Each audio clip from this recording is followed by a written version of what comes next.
Hello, all you positive heads out there. Thanks for tuning your beautiful brainwaves into the Positive Head podcast, where you can always count on hearing fascinating discussions and interviews with the best and brightest consciousness change makers that are out there working tirelessly to help catalyze change and expand awareness all across Spaceship Earth.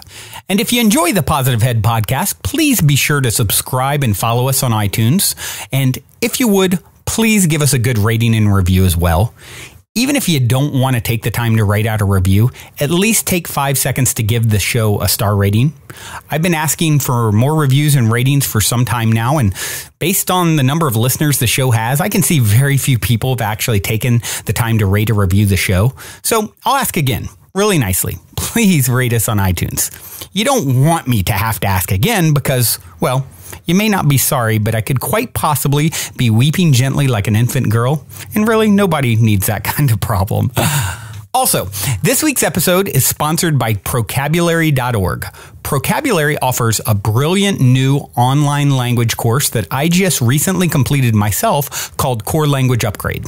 The course material itself is designed to help you analyze and then reprogram the way you use your words and language to create your reality.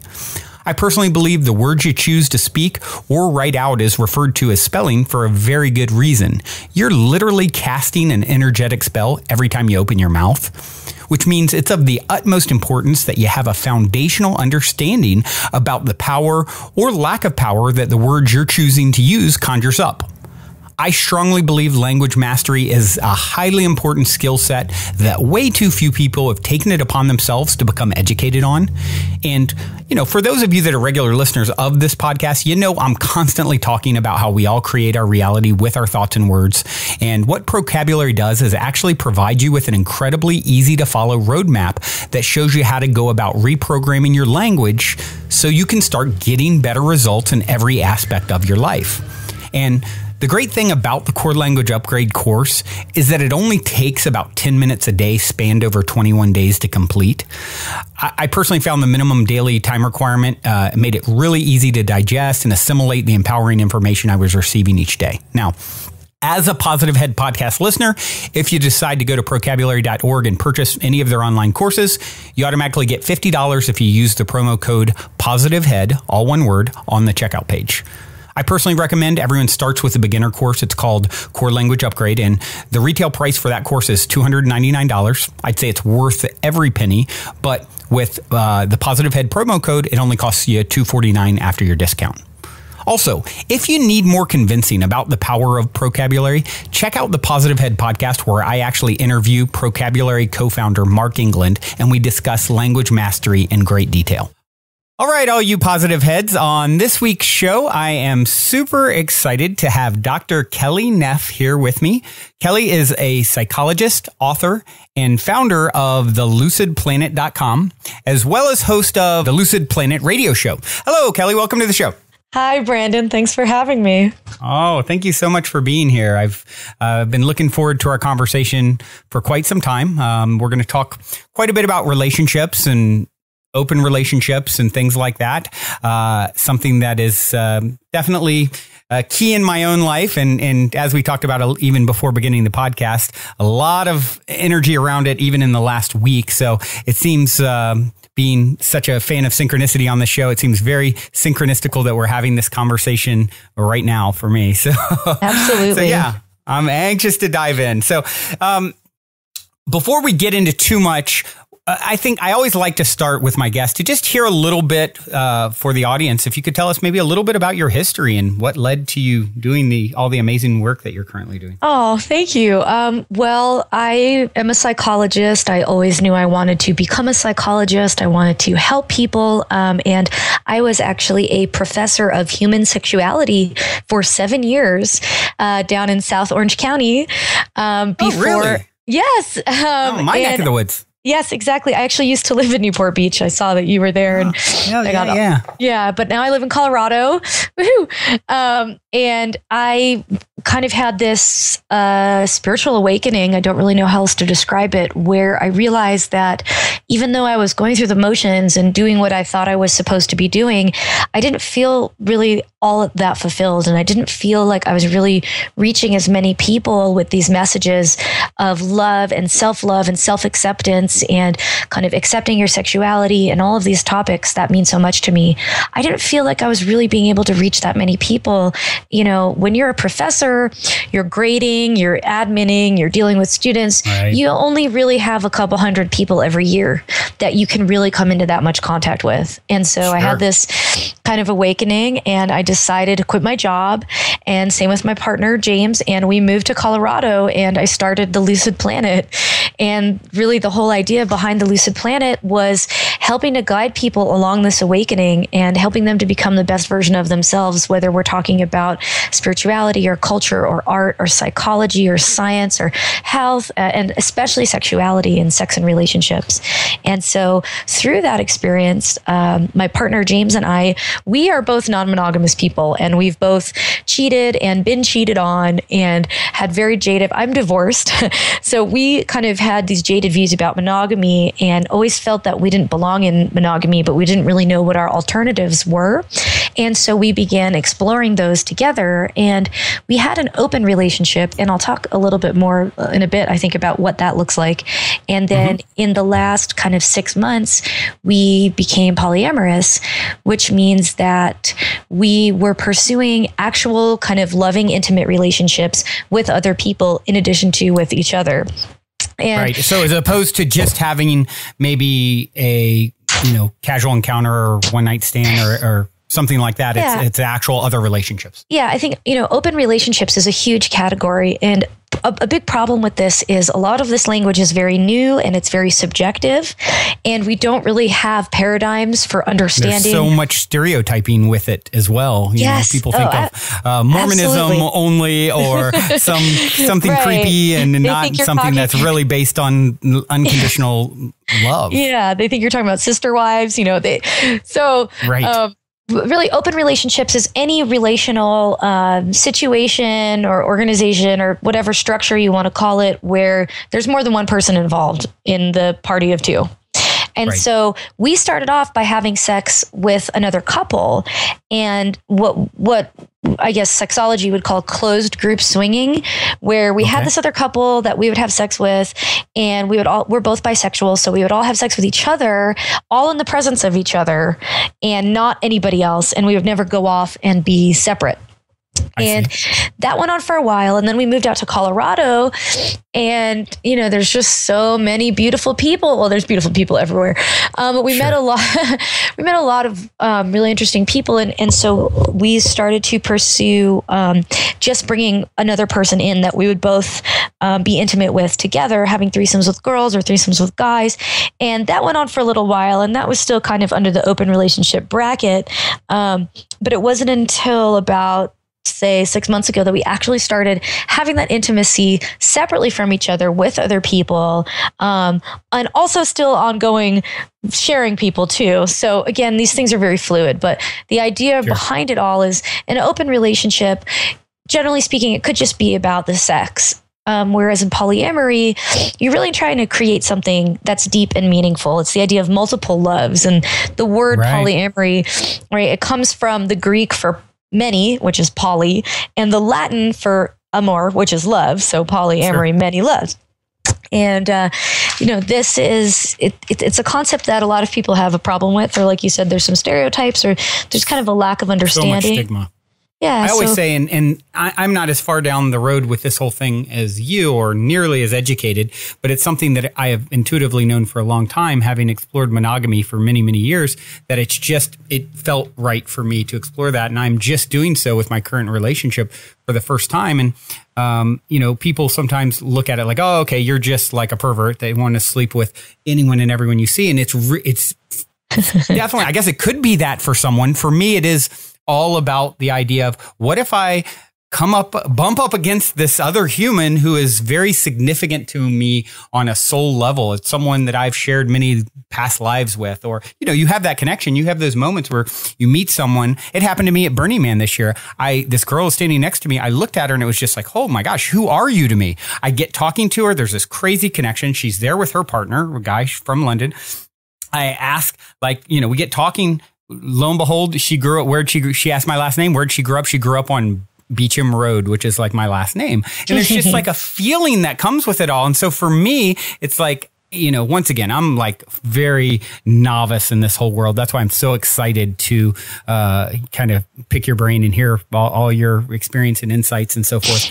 But for me, it's not about sex is like certainly a factor, but it's way below, the idea of connection. I just don't want to ever be cut off from the opportunity to connect with someone that I'm meant to connect and grow from. And quite honestly, I don't want my partner to either, even if it does challenge me in some way or cause, feelings of, insecurity or ego being damaged in some way. Those are all things I want to everybody's greatest obstacle, things I want to overcome anyway. Growth is going to be challenging. But anyway, that's my kind of 2 cents that I wanted to throw into what you were just saying. So please continue with.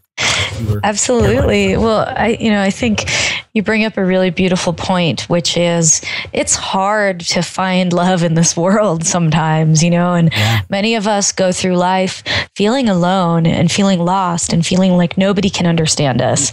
And often we're very fortunate to have one partner who really understands and accepts us. But what a concept that you might be able to have a couple people that you share that intimacy with who really do love and understand you.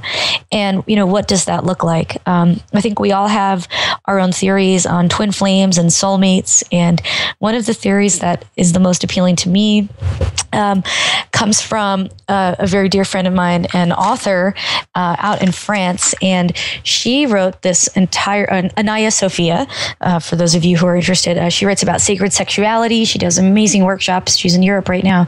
But she talks about how we have our twin flame, which is, where our souls are formed together during the fires of creation.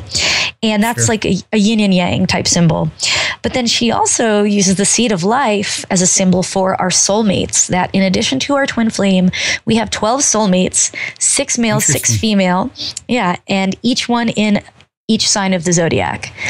And these are maybe sexual, but not necessarily. But these are those people that you meet and you just have this instant soul level recognition that I know you. And, we're lucky to meet. Do we meet all of our soulmates in our lifetime or our twin flame in our lifetime? Maybe, maybe not. Certainly as our kind of ascension timeline continues to evolve and people are awakening and everything's changing faster and faster, I certainly like to believe that we have the potential to connect with many of these people in our lives. And so what happens, let's say you're dating your twin flame or your soulmate and you meet another soulmate.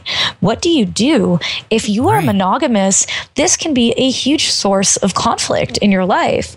You're then forced to choose, do I explore this new thing that really feels powerful to me, or do I stay with the person I'm with knowing I'll never get to explore this, or do I walk away from this person I love so much because I need to explore it? This is like the kind of monogamist's quandary that people find themselves in. And so I like to take the perspective that maybe there's another way, and that maybe the idea that we can't love multiple people is really socially conditioning, programming, shall we say, from our parents, from religion, from society, telling us there's not enough.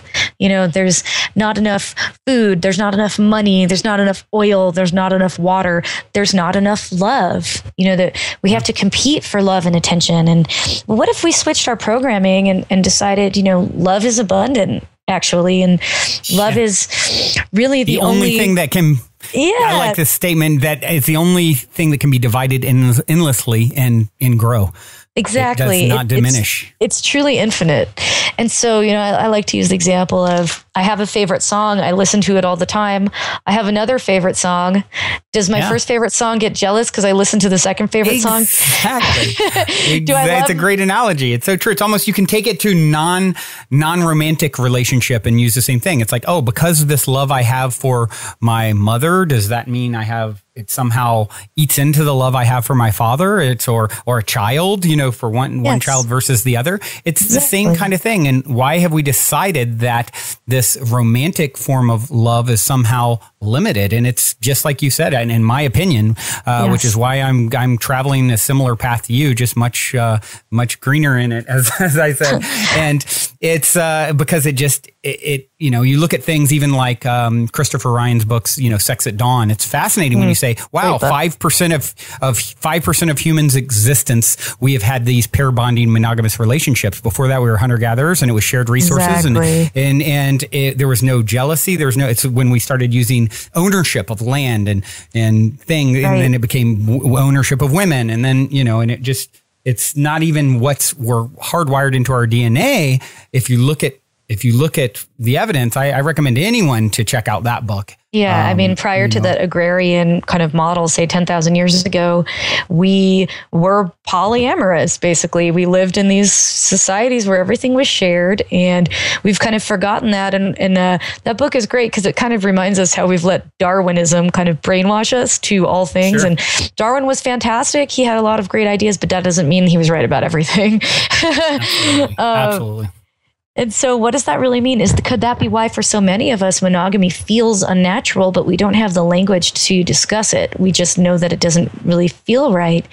And so many of us end up either cheating or being cheated on. If you look at the statistics, and of course, as a former research methods teacher and statistician and methodologist, obviously we know that people grossly underreport their bad behaviors. So when you read that, 70% of people, let's say surveyed, admit being cheaters, who knows how high the actual statistic is? 97% maybe. Exactly. I mean, who knows? And so really what this comes down to is recognizing love can be abundant, and we share all of these ideas about this, but then in the human experience, through our human perception, there are certain resources that are not abundant, and one of those is time.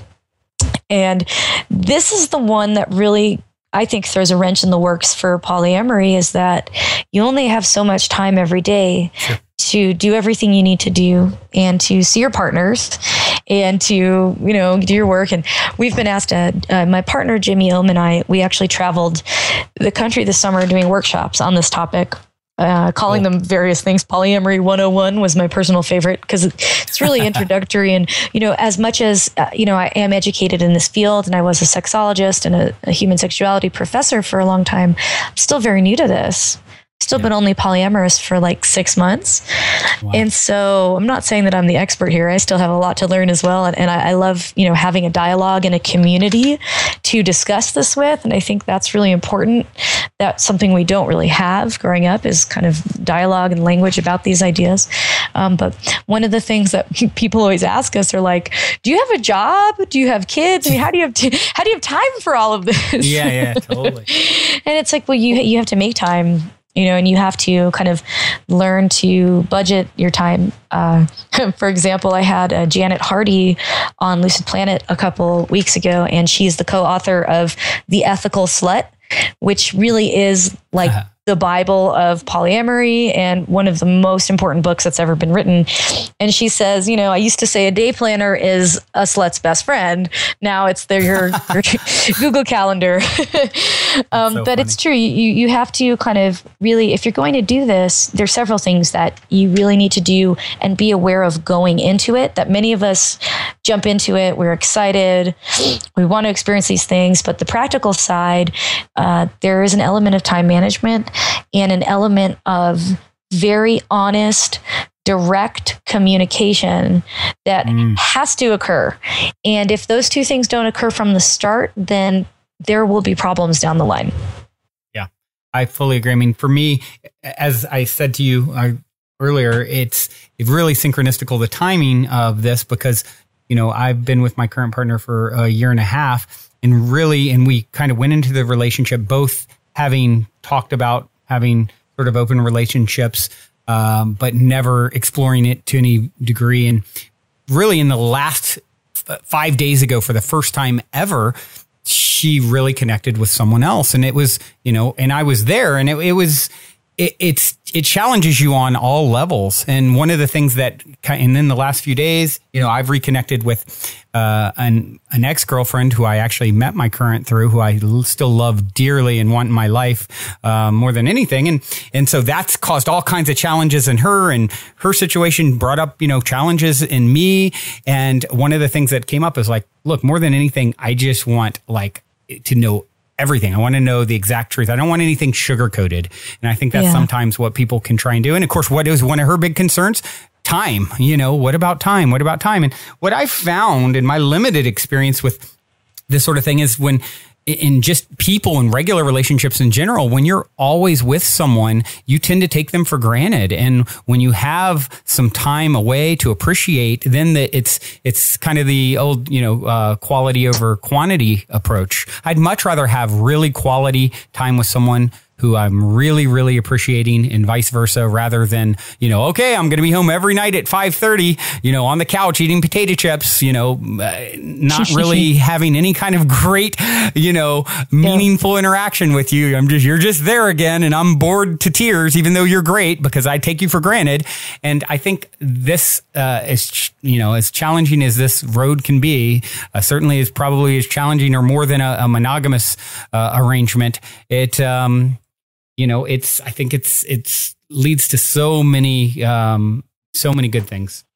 Yeah, it's a great point that you make. And I think gratitude is something we all need to work on in all areas of life all the time, right? Regardless as to, if our partner's there or not. I mean, Jimmy and I, we calculated the other day that we have spent some part of every day together for over a year, because we live together and we own a company together and we work together. And we've still had, plenty of dates and time with our other partners. But it definitely does, they say absence makes the heart grow fonder. And one thing that's interesting is that part of the poly stigma is that everyone says, oh, you just want your cake and eat it too. You want it all. You want everything. You want X, Y, and Z. And I'm sitting there thinking, is it bad to want it all? I say the same thing. Right? Is it bad to want variety? I mean, we all have a type. I can speak just a personal example. My boyfriend is very different from my primary partner. And I like that. I enjoy that. Whereas Jimmy, my primary partner, tends to date women that are quite similar to me. Like, he has his type that he likes, and that's what he goes for. But that's everybody gets to kind of decide that as they go, what works and what doesn't. But you have an opportunity to explore something that you might not necessarily, you might not date that person as a primary, but as a secondary, you really enjoy their company. And I guess I should clarify what those words mean. Sure. Primary and secondary, because it's important. There's many different ways to structure a polyamorous relationship, and there's not one that's more right or more wrong than anything else. Because Jimmy and I, we've been together for 4 years, and like I said, we own a business together, we live together, we work together, we're primaries. And what that means is that we're really focusing on building a life together, and that we are each other's priority. Now, that doesn't mean we love our secondaries any less. It just means that when it comes to kind of the lifestyle things, he and I are very much building a life together. And anybody going into a relationship with him or with me knows that I am not going to be building a life with them in the same way. And it's really kind of a full disclosure thing from the start. This man, I am in love with him. It's communication. He's my priority. So if I'm going to be dating another male or female, they need to know that I'm not going to be over there trying to move in with them and start a life with them, because that's already what I have with my current partner. And if they're not okay with that, then that's totally fine. But they know from the start, so that there's no kind of confusion there. I'm not giving them that impression and then only to say, well, actually, I'm with this person. And, for me, lying and being unclear and deceptive is the worst thing that you can do in this type of situation. However, it's forgivable. And if you have done that, you need to forgive yourself, because we are conditioned to believe that our sexuality is wrong. Our sexual desires are wrong. We can't talk about them. We can't share them. We should be ashamed of them. So that's why I think so many people really have a hard time communicating about their sexual desires, and you're ashamed. Yeah. And that leads to lying, And that's one of the things Christopher Ryan talks about is, when there's actually a TED Talk. I encourage people to look it up. Yeah, it's like maybe 10, 15 minutes or something. And it gives a really great introduction, into this whole topic from a scientific standpoint. And he starts out by saying, people say that we're like monkeys. We are, that's wrong. We are monkeys. Yeah. And then he goes on to compare us to bonobos and chimps. And, you and I are more like a bonobo or a chimp than an Eastern elephant is to, an African elephant is to an Indian elephant or what have you. When you think about that, and then you look at how their sexual lives are structured, unlike an ape who's having sex 10 times in its life, they're having sex thousands of times, and they're using it as a part of their community. It's all, it's all social about hierarchy. And it's so, and here we are almost genetically identical to them. And meanwhile, we've been taught that, no, this is wrong. It needs to be suppressed. It needs to be this pair bonded thing. It needs to be, and I'm not saying that that's a wrong choice for anyone either. And I'm sure you're not. If that's something that feels right for you, by all means. But as, he talks about at the end of that TED Talk is like, the real problem is with, the shaming that goes on to people who are on the cutting edge, like in exploring and pushing the envelope and not scared to talk out about the subject that so many people, it's just, so taboo.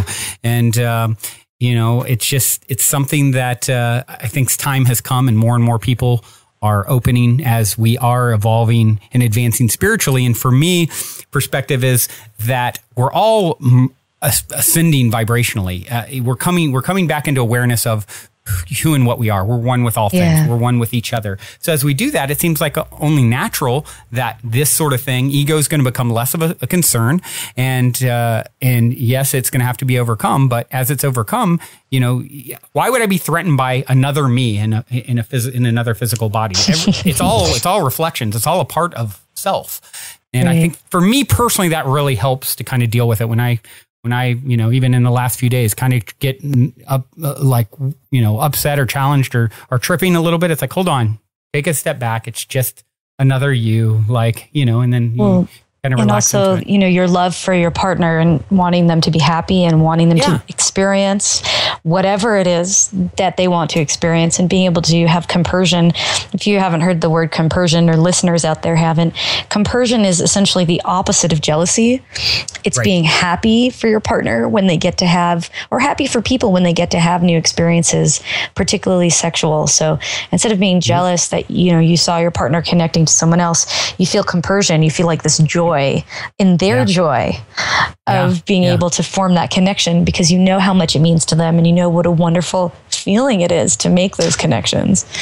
Wanting for them what they want for themselves. And I mean, that is unconditional love. That's like the real deal. How anyone could ever argue with that as being bad, it's, people talk a lot about, there's a lot of debate in the poly literature about, is polyamory more spiritual? Is it not? And the way I stand on it is it's not necessarily more spiritual. And it's also, you're absolutely right that it's not necessarily better or superior or whatever. It's really down to the individual and what feels right for them. But for me personally, polyamory just feels like a natural extension of a lot of my Buddhist practice, which is this kind of lack of attachment or lack of ownership.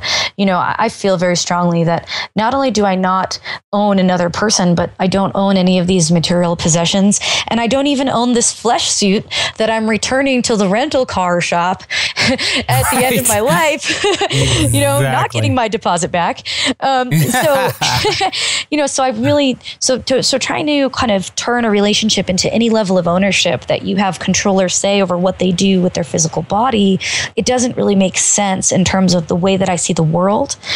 Yeah. And that's always very important, and sometimes the issue of control is an interesting one in polyamory, because sometimes you don't like your partner's partner. And what do you do in that situation? Do you put your foot down and say, no, you cannot date this person? And we call that the hard veto of like, no. But what you find is if a hard veto is an option, you never really feel the need to use the hard veto. You can use a soft veto, which is more like, I don't really feel comfortable with it, but I trust you.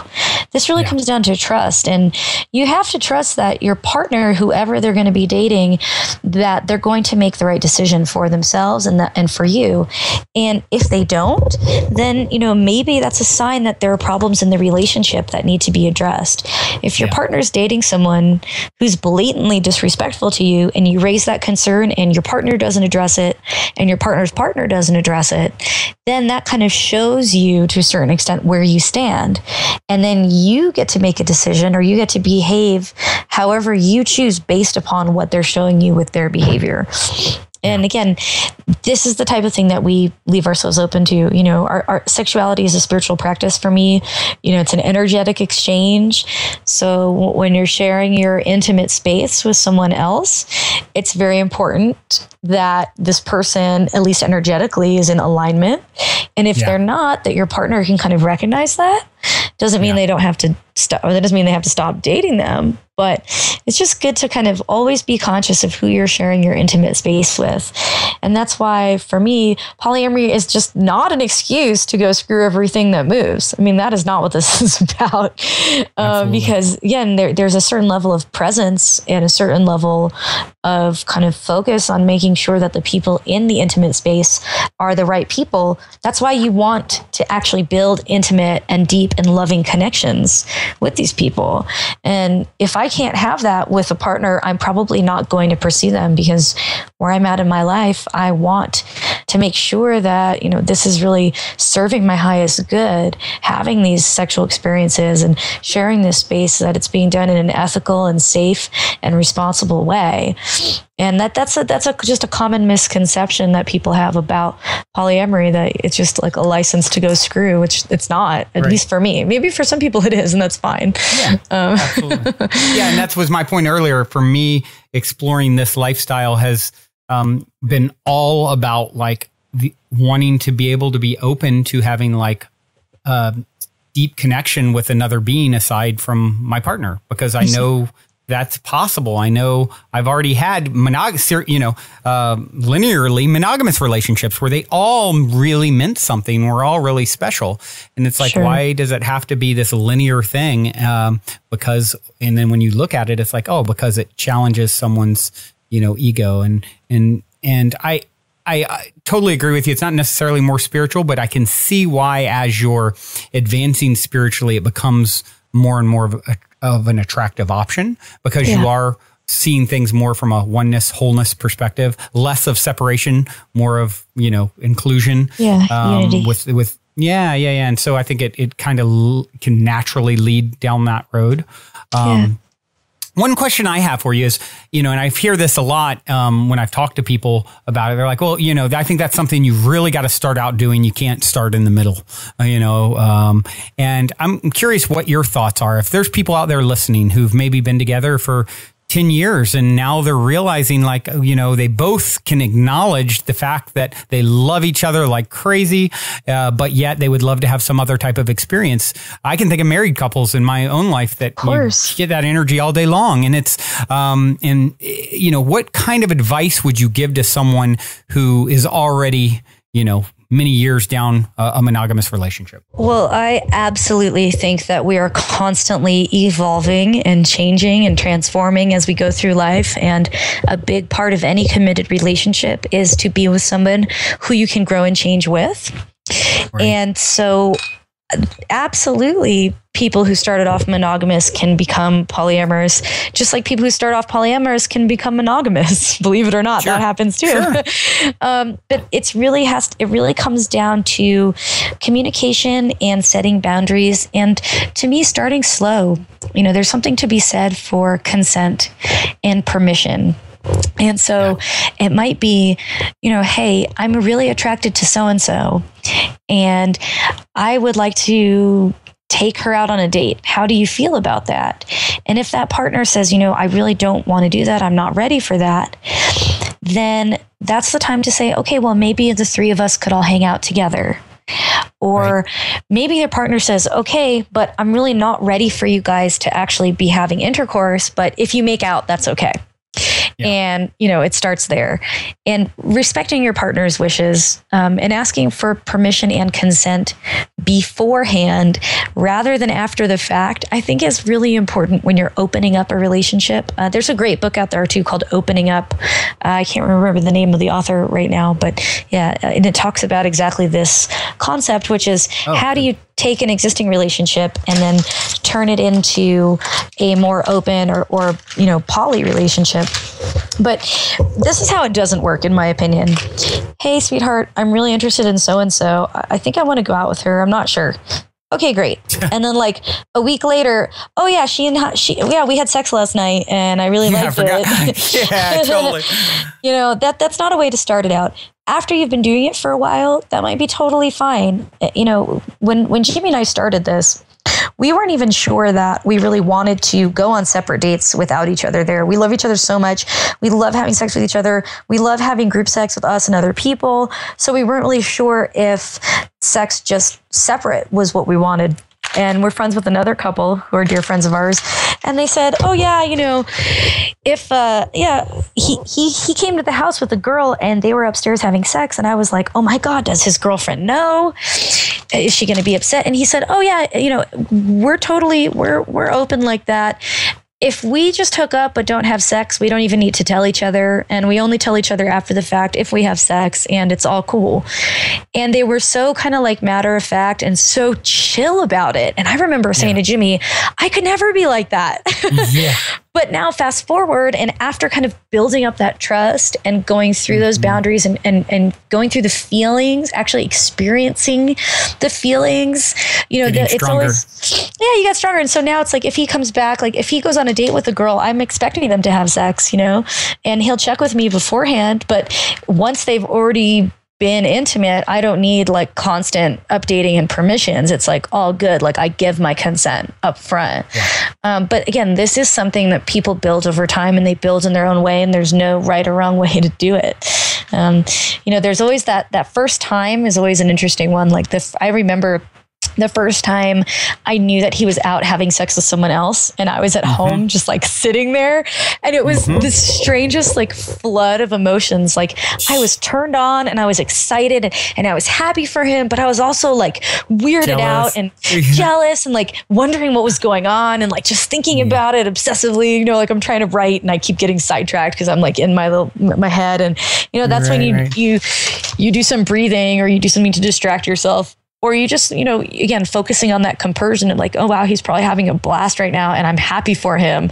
Not like, screw him, he's having a blast and I'm here by myself. This is BS, Well, I have to ask you, did that whole process get easier over time? Because that's interesting that you bring that up, because that is literally kind of where we've both explored outside of the relationship one other time each, but it was pretty easy because I learned about it after the fact. She was in Europe. I was here.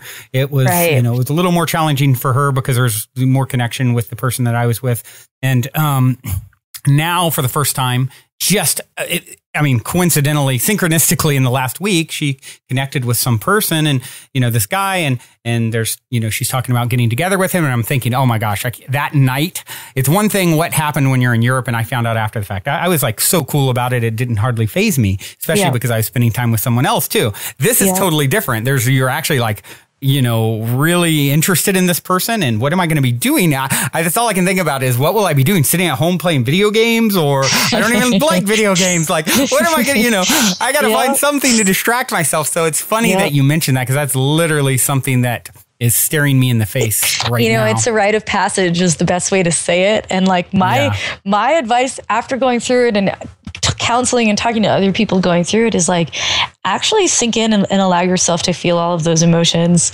because it's so much of what makes you human. And like we talk about self-mastery and kind of overcoming the ego and transcending the ego. And you actually can feel the ego like poking you, telling you it's wrong when you know it's okay. And again, I speak to Jimmy. Jimmy loves watching me have sex with other men. And he says that it turns him on, but it's also because it gives him that little bit of jealousy, and he gets to like work through it. And like, so that's how we started it. We would actually watch each other, not with our current polyamorous partners, but in the past, we would actually, like, I would watch him have sex with another female, and he would watch me have sex with another guy or another girl. And I would get super turned on, and then it's kind of easier. So, you know, but this is, again, you make it start working for you instead of against you, kind of thing. Kind of, yeah. Well, and what's interesting is sometimes you'll find there's a lot of people who say, I would never, like I was just talking to a couple friends of mine last week, and he was like, I would never want to watch my girlfriend have sex with another guy, but I'm totally cool if she goes and does it, but I don't want to know about it. I don't want to see it. I don't want to hear the details. Like, I don't, but she can go and do it. And I'm like, God, I'm like the opposite. I guess I'm just a voyeur and an exhibitionist, and I just want to watch, and I want to hear, and I want to participate in everything and see what's going on. But yeah, and that's something that the couple could communicate about like what their comfort level is, and kind of how you would proceed from there. But it's definitely kind of interesting because sometimes the fear of it all, because of society and the conditioning, and so much of the media too, like the things we've grown up watching to have really directed us that like, this is wrong. And if you find your wifey out with another guy, that this is like the most deplorable, horrible thing that could possibly happen. But in your life, forget about the fact that their DNA is programmed in this manner. That has nothing to do with anything. We've told you that this is how it is, and you should believe it. You know? Yeah. Exactly. But it's really like, I actually, another piece of advice that I got from Janet Hardy, author of Ethical Slut, was that just like we're programmed that this is so bad, and this relational jealousy and the betrayal and your relationship is over, it means divorce and social shame. The other thing that we're not taught how to deal with relational jealousy. We're taught how to deal with our emotions growing up. We're taught how to deal with anger. We're taught how to deal with sadness. We're not taught how to deal with it when your partner's going out with someone cuter than you and you're sitting at home by yourself. Right. We're not taught how to deal with this. And so part of this process is learning how to deal with this, and kind of recognizing that it doesn't change the connection that you have, that it makes you stronger, that it makes everything better. And a lot of people ask, this is like one of the most common questions we get in all of our workshops is, well, what happens if I agree to, be poly, and then my partner falls in love with that person and leaves me? This is like the most common question that we get. Totally. No, that's a good one. Right. And, my response is, well, first of all, love is a blessing, and we have to be grateful for any time people fall in love. But second of all, if you're poly, then there's the potential that your partner doesn't have to leave you to be with this person. Absolutely. Whereas if you're monogamous, they're probably going to do it behind your back and then leave you. Because that's how it is. The reality is men and women do what they want, particularly when it comes to sexuality and their partners, but they'll lie about it because they're taught that they have to lie about it. But if someone comes into their life and they're like, I really want to sleep with this person, and you're like, well, we're monogamous, so you can't. Yeah. You don't know if they're going to do it anyway, and a lot of them probably will. So at least with poly, there's a level of honesty up front that you know what they're doing, who they're doing it with, and that you guys can still stay together even if they are in love with someone else. And the appreciation that grows, from it. In my case with my partner, Anna, she is, the fact that she cares enough and is willing to allow me to be myself fully. And even if it does sting, or, especially in the phase that we're at, where it is, a little trickier than someone who's more seasoned. And, but it makes your appreciation of them grow, because it's like, wow, this person loves about me enough to allow me to be myself fully without making me, our love is conditional. Like, okay, you've got me, but we're going to have to cut off this, and this part of yourself. And if you're having any feelings, you better squash them.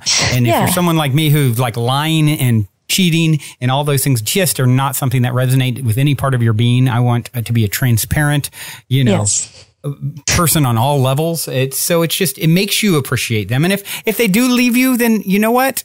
It's meant to be in my feeling. Exactly. You can't hold on to something hard enough to keep it. Like, you even hear the saying, if you love someone, let them be free. Or we've all heard that sort of thing. So I think that's something that everyone needs to really, it's going to happen anyway, with or without your permission, is what I'm trying to say. It doesn't really matter. You don't get a say in who your partner falls in love with. Like, that's them. Yeah. That's like, you got to be crazy if you think you can dictate who's going to fall in love with who. That's why love is a blessing. You can't even dictate who you fall in love with. How are you going to dictate who someone else falls in love with?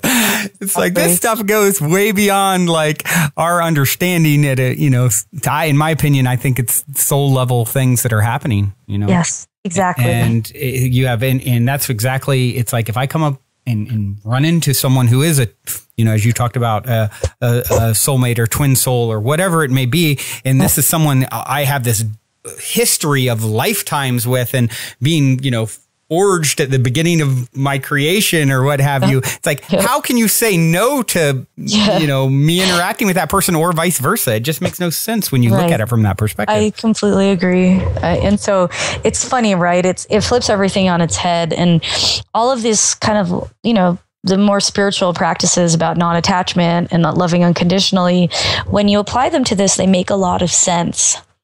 And in many ways, being poly does kind of push you to love deeper and more completely and to let go. And these are all elements that serve you in your life's growth anyway, even without relationships. It still serves you to look at things from this perspective. And, it's not a perfect perspective. And it's funny, you mentioned that.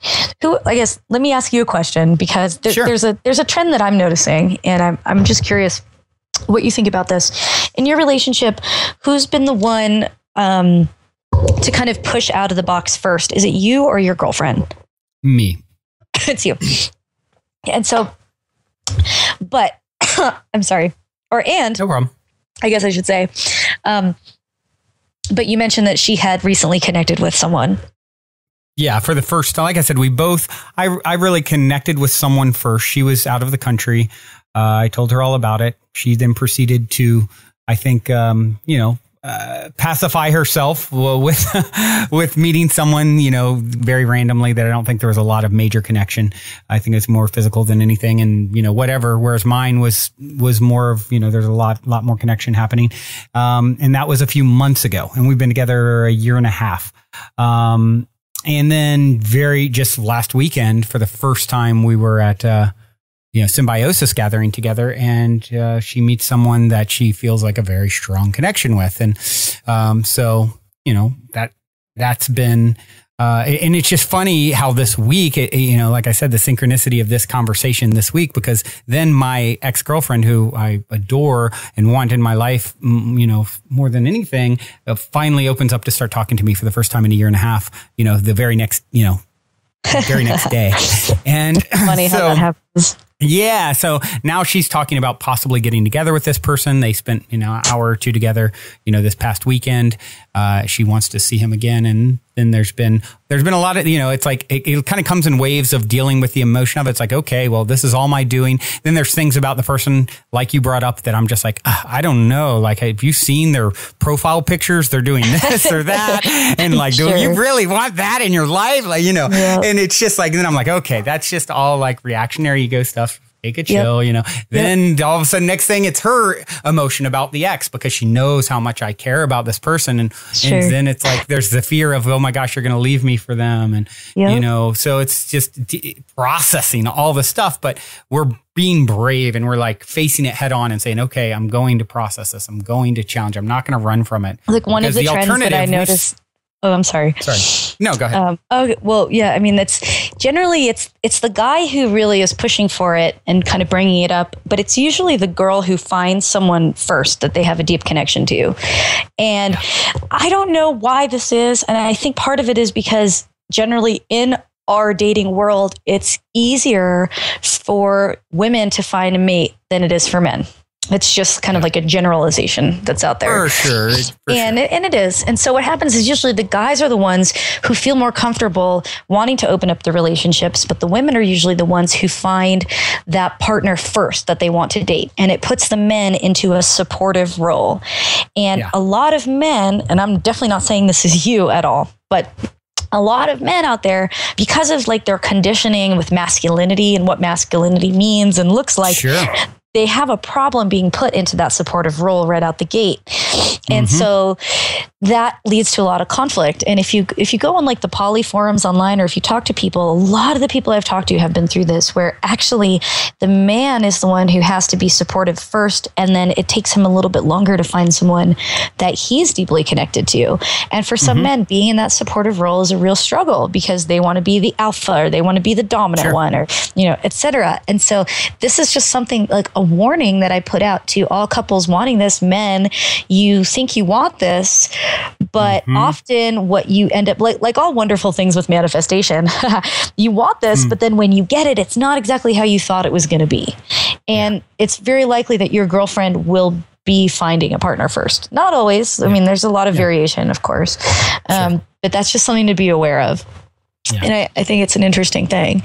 And so the other thing that we learn about men and women, and again, I'm definitely speaking in generalities here. None of this is set in stone at all. But one thing we learn about men and women is that our dating habits are different. And so I've seen and heard of so many interactions where there'll be a couple, they'll both be dating people, and the girlfriend, who's the secondary girlfriend, wants more. She wants a commitment. She wants him to come to her friends' birthdays. She wants this to be her man on Facebook, whatever. And it puts pressure on... Facebook hasn't quite caught up with this yet to give you multiple options. Facebook does not help us at all. And so what ends up happening, and I've been through a kind of similar thing where we're both dating someone else, and his girlfriend is like saying to him, you treat me like an option, and you need to be there for me, and all this stuff that was never agreed upon at the start. Because that's how women date. And then meanwhile, I'm over here with my boyfriend who literally puts absolutely no pressure on me whatsoever to do anything ever, because he's like, I just want you to be happy, and when you have free time, we'll hang out. And it's kind of like the conundrum. It's really easy for a woman to find an additional boyfriend who she doesn't want a commitment from and who she doesn't have that much time for. But for a man to find a woman who doesn't want a commitment from him, and again, it all goes down. I blame Disney. I blame all of the conditioning that we get about, what men and women look for in relationships. Even people who say they totally understand it, when they get into this, these different feelings arise that they then have to deal with. And so, for a variety of reasons, my boyfriend had to end that relationship that he was in because it just wasn't working with what we had all decided. And there's a lot of guys online who say, my girlfriend and I are poly. She has a boyfriend and I just have casual encounters with a few women, but I don't even want to say I'm actually dating them or they're my girlfriend, because then they expect things from me that I can't give them. And it puts a whole other layer of stress on it. And I never thought about that. I never really kind of considered how the genders are different in the things that they seek out in relationships, because I believe we're really all the same at heart. And that our gender differences, there's biological differences, but it really stems much more from our social conditioning than from any actual extreme differences that we have. But man, it's very interesting. Like you'll see if you start dating another female, women tend to put pressure on men in a variety of different ways that men don't put that same pressure on women. Men put different pressure on women. And this is all stuff to consider that you don't really figure out until you're actually doing it. And then you see it unfold. And again, you get to make decisions based on whatever your experiences are and whatever your goals are. So you see it where people are trying to make it an equal exchange. Like, okay, there's no primary or secondary. It's just, primary. I've seen it fail. I've never really seen it succeed, unfortunately, but I'm sure that it has. It's just with the people that I know, because personally. But this is the thing, this hierarchical structuring of relationships, like you mentioned with the bonobos use sexuality to hierarchically structure their relationships. We're not so different. We do the same thing. And so sometimes, there's definitely situations where everyone's an equal partner. And I've heard of it working. The people that I know who've tried it, it hasn't really worked because it literally becomes the worst thing you can do is make a tit for tat when it comes to poly. Okay, well, she had that amount of time, so then I want that amount of time tomorrow, and she had this day, so I want that way. And even when it comes to dating, being in a couple and dating other people, you cannot make it a tit for tat. Like, let me give you an example. Okay, well, you went out with her on Thursday night for 3 hours, so tonight I'm going out with him for exactly 3 hours, and then the next time that you got, it's like, it's not like everything you can do, I can do exactly the same. Not only does that take all the joy out of life, but it's just, it's not realistic. And it puts, again, a lot of pressure on the relationship. If everything has to be tit for tat and exactly equal all the time, it's just not feasible. And all it does is tank you because you're missing the point. It's not really about everything being exactly the same. It's people getting to express themselves in the way that feels right. And how can you assume that one, dyad of people is going to want to express themselves exactly the same way as another dyad of people?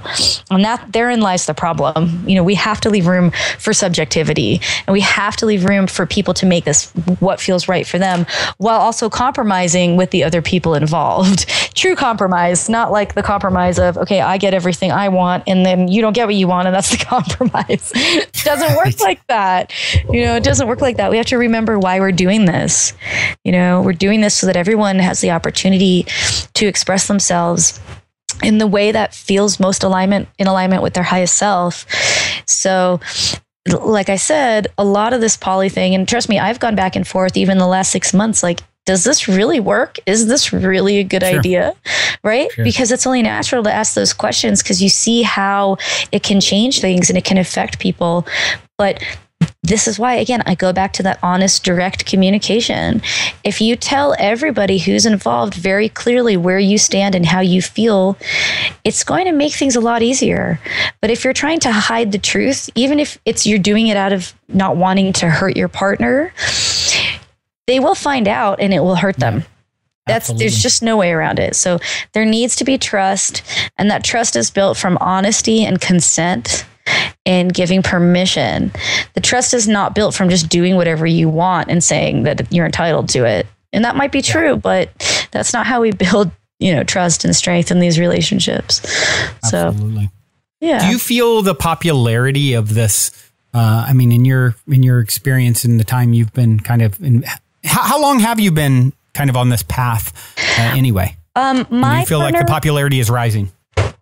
It's hard to say if the popularity is rising or if it's just self-selection, and I'm more and more drawn to it, so I find it in more and more people. It's really hard for me to say. The other thing is, coming out of the kind of transformational burner artistic community, it's not necessarily an accurate representation of society. So many of the people that we spend time around are artists and musicians and travelers. And so it kind of seems natural that there would be like a higher proliferation of people who are also open to non-traditional relationships, just like there's everything else non-traditional gender roles, non-traditional lifestyles, non-traditional families. So for me personally, I don't know if it's really becoming that much more prominent or if I'm just seeing it because I'm drawn to it more and more as I go down this path. Right. But I can only speak to, the workshops that we did at festivals this year were completely packed. Totally standing room only, like full. People had a lot of questions. And I have spoken to hundreds of people this summer who are looking to open up their relationship, who want to explore poly or who are in the early phases of it. And so I can't say if it's always been that way or if this is becoming a trend. I think it's becoming a trend, but it's really hard to know for sure. And unfortunately, statistics are problematic here as well because sampling is an issue, self-report is an issue, and getting up-to-date data is an issue as well. Like, I could probably do an analysis of some data from the 2010 census. I just don't know that how useful that really is for me. We know cheating is at an all-time high. Right. And maybe people are sick of that. Divorce is at an all-time high. Exactly. So maybe people are looking for something different. And many of the people, there's certainly a lot of change happening. So on all levels. So it would make sense to me. Yeah, absolutely. I mean, a divorce, many of the people who I spoke to or who I've interviewed are married. And being married in poly is really a great thing because that marriage gives you that kind of security and protection in your primary relationship that we're married. Yeah. So whatever else happens, we're married. And in a way, it kind of it makes it easier, I think, in some ways and maybe harder in other ways.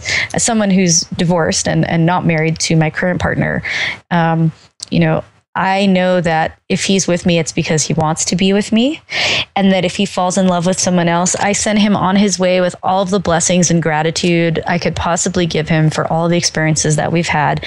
And we have to remember that everybody comes into our lives for a reason, a season, or a lifetime. And we don't know until we know, right? So I think he's in my life for a lifetime, but maybe it's only a season and, maybe, right? I think that's a really good point that you bring up, a reason, a season, or a lifetime. And another big misconception in our culture, thanks to Disney and everyone else, is that a relationship has to last forever to be successful. Yes. And that's just not something that I, subscribe to at all. I think every relationship I've ever had has been a success because I personally believe you come together for mutual growth. And when that growth has run its course, a natural separation occurs. And it may be the lifetime, in which case, great. It may be for a month. It may be for 10 years.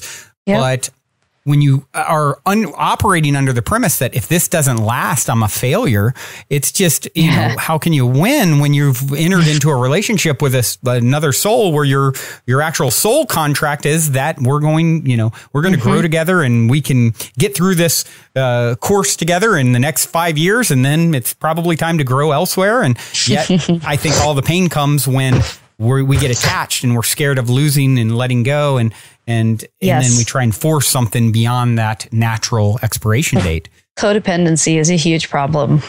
Huge problem. Yeah. People stay together out of fear of being alone.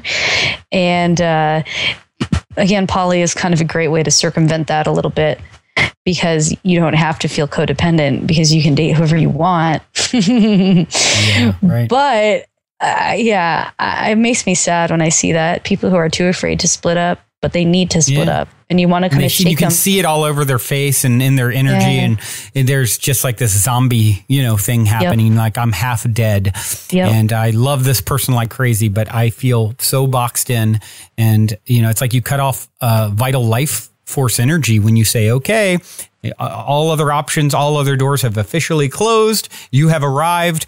The end is here. It's just like, I don't know. I know. Relationships aren't easy. Other people are the best and the worst part of life. We need them. We have to have them. That's why I became a social psychologist, because I always wanted to understand, what is it with our relationships with other people? We need them. We can't live in an island, but they can be so challenging. And I don't care who you are. If you're in a relationship right now, there's been challenges. You're not human otherwise. I mean, relationships are challenging. They're supposed to be. It's how we deal with them, how we can learn, how we can listen, how we can grow through it. That's what really matters for me. And challenge yourself. I think it was Eleanor Roosevelt who said something, and I might not say it exactly, but something to the effect of do something every day that challenges you, that makes you, I love that. You're scared of. Do something every day that you're scared of, or something like that. I'm probably screwing up the quote, but you get the idea.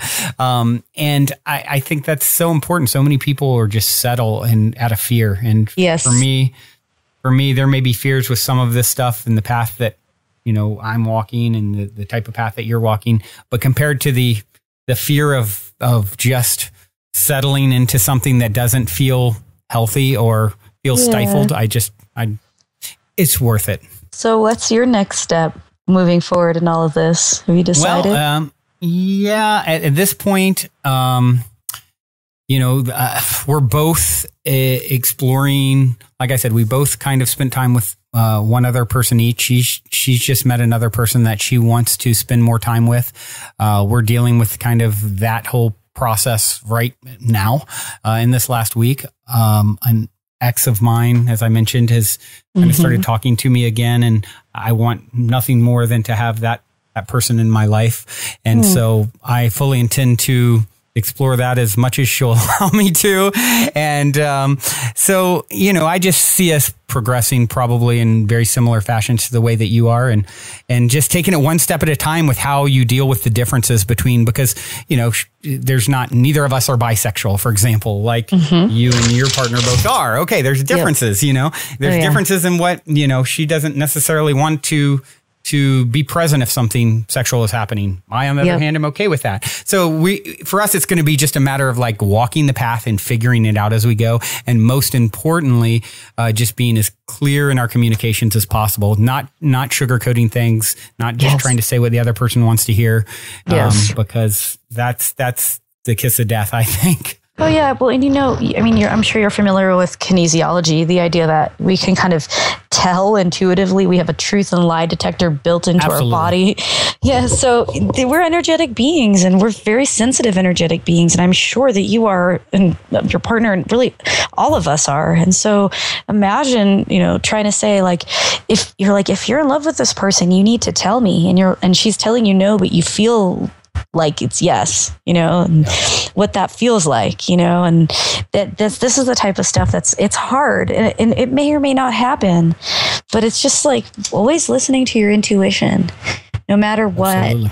No matter what, it will never lead you astray. It might hurt a little, but it will never lead you astray. The more you use it, the more finely tuned it becomes. Stronger that muscle gets, exactly. Something else that I think is really important that I wanted to just point out is that it's good to take time to process. That we get excited and we can move real fast. We can get ahead of ourselves, but it's okay to say to your partner, hey, I need a little time to process before we move forward with this, and kind of decide what that timeline looks like and be flexible about it. Just because you've both found that attraction, it's like, you don't need to sleep with that person tomorrow, right now, because you've decided it. It's okay to take time. A lot of us are slow at processing our emotions. I'm really fast, and my partner's slow, and so we kind of will find ourselves at a disconnect sometimes. And it's like recognizing like everybody needs to take the processing time that they need to get on the same page, and being just really mindful of that is huge. Being mindful of what your partner is feeling and what they're going through, and their unique process and how it differs from yours. And like, it's the biggest blessing to be able to support them on that process. Like, we went through a time where I was dating someone else and my partner was not, and he was incredibly supportive to me. And I know that was hard. And so in return, I was very supportive to him. And it's a beautiful thing to build up that trust and to know that your partner's there for you no matter what. They're not judging you. They're not angry at you. It's a really good feeling. It's hard though. It's not easy. Yeah, it doesn't, none of this is necessarily easier than the alternatives. But, in my opinion, relationship is the most challenging thing. I always say, I feel pretty wise in a lot of topics I can talk to you about on life and my perspectives, and feel really strong and solid about them. And then you get to relationships and I'm like, man, I don't know. It's just like very confusing. But it's the area of life that I think, I believe very strongly stimulates the most growth. So it is the most mysterious. And we're all here just trying to, figure it out together. And that's, what did Einstein say about women? I don't know. What was it? I don't know if I've ever heard what he said about women. I think he said something along the lines of all the great mysteries in the world, women are. Amen. Yeah. Amen, brother. Wherever you are. Oh man. So you're currently working on your first book as well, right? I am, yes, on this topic. Very excited. Well, it's not my first book, but it's my first book on sex and relationships. And I used to write academic textbooks back when I was a professor. And so definitely branching out a little bit. But I'm very excited to be doing this. I just think the perspective that we've been discussing isn't really out there in a major way right now. There's a lot of different perspectives out there on polyamory. And all I'm trying to do is add kind of my perspective that this isn't necessarily a spiritual practice, but it can be, and that it can help us with our self-mastery, and that journey towards being the best version of ourselves, that this is actually an important part of that and kind of what that looks like. So yeah, I'm working on that. I'm hoping to have it out sometime early next year. Wow. So, and what's the name of the book? My working title is Poly 101. Which has been, keep it simple. When all else fails, keep it simple and to the point. Yeah, exactly. So that's what the workshops that we've been doing over the summer have been. And I have some podcasts out. If you go to lucidplanetradio.com, there's a couple of podcasts of me and my partner Jimmy Ohm talking about polyamory, and also my interview with Janet Hardy of The Ethical Slut is on there, and a couple other things about sex and relationships for people who want to hear more about kind of just life and sex and love and, how crazy it all is. And it's lucidplanet.com, right? Yeah, lucidplanet.com is my website. And we have stuff really spanning the gamut of psychology, science, spirituality, healing, a lot of stuff on transformational culture and festivals and art, just the components of life that make this planet so lucid, so beautiful, so shining, and trying to focus on positivity. I also write for The Mind Unleashed, if you're familiar with them. Oh, yeah. And yeah, I do admin for their website, and they have nonstop awesome stuff. And Wake Up World and Mind Body Green and a couple other ones too. So trying to get the information out there, really. And yeah, for sure. Trying to help We're people. Definitely kindred spirits. Everything that we're doing is very much in line. And so I'm so thrilled to have you here on the show. And thank you so much for sharing all this wonderful information. Couple more things, though, before we do go. Of course, I'm not going to let you go without sharing a story of synchronicity. Oh, wonderful. As you know, I always, my guests definitely know anyway, I always am going to ask if you have a good story of synchronicity to share. It's something that I just totally geek out on and love hearing people's personal stories. And so far, almost everyone I've interviewed has had a good story. So do you have anything you'd like to share? Amazing. Sure. I had a pretty crazy near-death experience a couple of years ago, and that in and of itself could be the story of synchronicity, because I literally was where do I even start? I had a rare kind of genetic problem in my uterus for years. Oh, wow. And they could never figure out what was wrong with me. And one day I bled out so much that I almost died, and I needed 4 pints of blood. And I walked into the ER with a hemoglobin of 4 when the average hemoglobin is 12. And they were like, "How can you walk right now?" And I was like, "I don't know. I don't feel that bad." And so as I was getting the blood, they said there was a 1 in 4 chance that I would die and reject the blood. And I was laying there in my hospital bed, and I was not really religious at the time, but I suddenly found myself having a conversation with Krishna, of all people, which is pretty high up there if you're going to go for someone, and Krishna's pretty good. Right. And I asked, I said, "Why is this happening?" And the voice in my head said, "It's to make you stronger." And I said, "Well, is it time for me to leave?" And they said, "No." As I said, "Your mission hasn't even begun."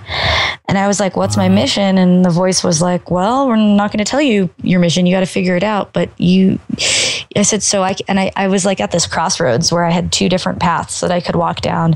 And the voice was like, "Are you going to stay or are you going to go?" And I was like, "Oh, I'm going to stay and complete my mission." And at that exact moment, I woke up and my body started accepting the blood, and my vitals started going up. But the synchronistic part of that story, that was pretty crazy. But the synchronistic part of that story was that no one could figure out what was going on with my uterus. They couldn't figure out what it looked like. They couldn't figure anything out. And when they took me into surgery, I grabbed the doctor and I was like, "You have my consent to remove the whole thing." And she was like, No, it's fine. We did the scans. You're fine. And then when I woke up out of surgery, she said, "How did you know?" And I was like, "What do you mean?" She said, "We had to take the whole thing out or you would have died. How did you know?" And I was like, "I don't know. I just knew." But the trippiest part was when she told me what my uterus looked like when they took it out. For years, I had this problem, and my boyfriend, James, had been trained by 4 monks from across the globe in energy healing and all of this stuff. And I believed it, and Reiki, and he basically became a medical intuitive where he could see inside the body. I didn't really believe it. I believed it, but I didn't really believe it, And he would always look at my uterus and say it looked like a bunch of black grapes. And I had gone to UCLA Medical Center and gotten scans. I had MRIs. I had like the top technology. And the doctor says to me as I'm coming out of surgery, and I finally am awake and kind of lucid enough to understand her, that she's speaking to me. She says, we don't understand how our scans never picked up on it, but your uterus looked exactly like a bunch of black grapes. Oh my goodness. And your jaw must have hit the floor. Yeah, I kind of lost it. And I was like, Jimmy, I will never question you again. Wow. So it's like all of these things through that experience, I found so much renewed faith in myself. And it kind of, through your weakest points in your life are actually the ones that are there to give you the most strength. And I never looked back. Right after that, I quit my job. I started Lucid Planet. I started this show and just have been going from strength to strength, just really trying to like live to help other people and recognize that like I'm strong enough to do anything because I've been able to overcome that, you know? So pretty congratulations. Crazy. What an honor to be fulfilling your mission. And you're certainly helping a lot of people listening here today. So we are glad you came back. Wow, thank you so much. I really appreciate it. And I'd love to have you on Lucid Planet Radio sometime. Yeah, I would love to be a guest on your show anytime. You let me know. Awesome. It would be wonderful because I feel like I could talk to you for another 5 hours, but I know, right? I won't do that to you now. So we'll continue. We'll do a Lucid Planet show. You get in touch with me about that whenever. So last question I want to leave you with. I always like to put people on the spot a little bit. And something tells me this is going to be not too difficult for you, but I'll shoot. 60 seconds or less. What is the meaning of life according to Kelly Neff? Oh, wow. Awesome. I believe that the meaning of life is to learn and to grow, and that where we are living is the high school of the universe, which is Earth. That Earth might just be this giant simulation where people from all across the galaxy are here to learn. And we have students, we have teachers, we have admins. Everybody has their role in high school Earth. And we keep coming back to high school Earth until everybody has graduated. Wonderful. Thank you. I love that. I love that. And I agree yet again. It's hard to argue with you. So, Kelly, thank you again so much for being on the show. I look forward to continuing our conversation on Lucid Planet. Everyone be sure and check out Lucid. It's thelucidplanet.com, right? Yes, that's it. Okay. Well, everyone, that concludes our podcast. Kelly, thanks once again for helping to enlighten us on this very sensitive and very interesting topic. Be sure and check out Kelly's site and her show. And also, thanks again to our sponsor, Procabulary.org. For those of you interested in casting positive spells with your words by taking control of your language, be sure to go to Procabulary.org and sign up for the Core Language Upgrade course. Remember to use the promo code POSITIVEHEAD, all one word, to get your $50 off. All right, everyone. Thanks again for joining me on the Positive Head podcast. Until next time, remember, as long as you ain't dead, you're already positive ahead. Be well, everyone.